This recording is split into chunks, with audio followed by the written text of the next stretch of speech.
Salut tout le monde, ici Adrian Mercier. Bienvenue sur ma chaîne, dédiée à notre belle planète et aux enjeux de l'écologie.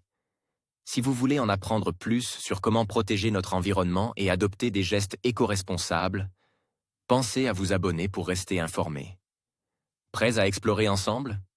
C'est parti. Bonjour à tous. Dans cette vidéo, je vais vous parler de l'utilisation du mets, un aliment essentiel dans notre alimentation quotidienne, mais aussi en tant que fourrage pour les animaux. Nous explorerons ensemble les différentes façons dont le mets est utilisé, ainsi que sa valeur nutritionnelle. Saviez-vous que le mets est l'une des cultures les plus cultivées au monde? Je vais vous donner des chiffres intéressants et des informations sur ses bienfaits pour la santé. Restez avec moi pour découvrir tout ce que vous devez savoir sur cette céréale fascinante. L'homme utilise le mets de plusieurs façons, pour son alimentation, mais aussi comme fourrage pour les animaux, donc.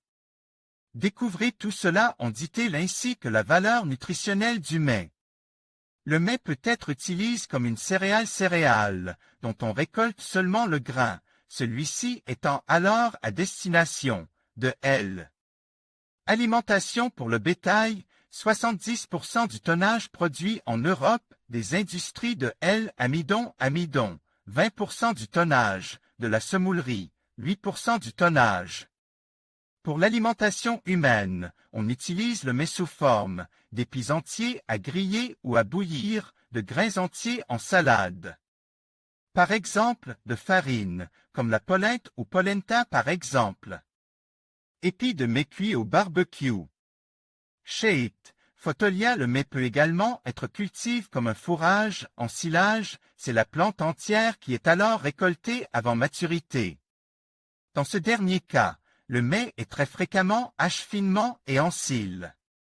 Le mets 32 jours dans une eau à 50 degrés Celsius additionnée de dioxyde de soufre, SO2, pour empêcher la fermentation.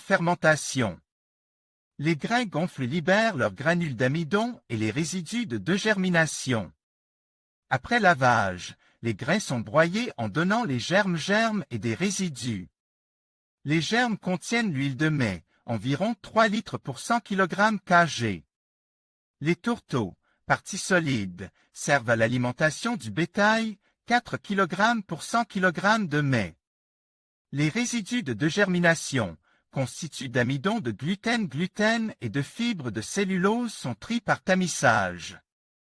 Le gluten est séparé par centrifugation, 5 kg pour 100 kg de mets, il contient les protéines du mets. Valeur nutritionnelle du mets.